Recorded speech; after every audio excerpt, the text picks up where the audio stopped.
العنابي والضربة الحرة عند ابو علام. ابو علام يا الله،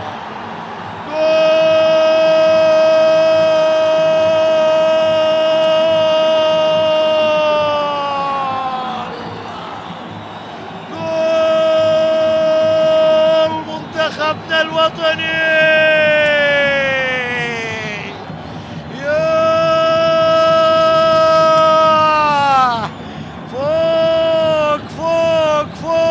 اصعدي الله يا ابو علام يا خوخي، الله. شوف شوف شوف شوف شوف شوف، رايحة وكأن الإحساس موجود وكأن العشم موجود، وهذه عوايده وهذه عوايده. ابو علام خوخي يأتي ويضع العنابي في المقدمة ويضع العنابي فوق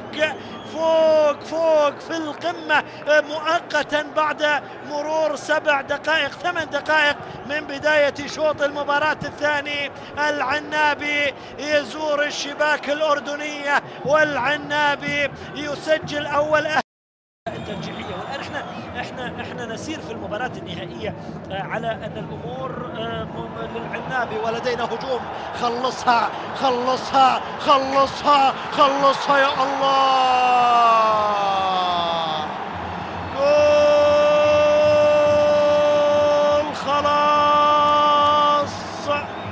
خلاص شيروا عين الله ترعاكم، سيروا عين الله ترعاكم، سيروا عين الله ترعاكم.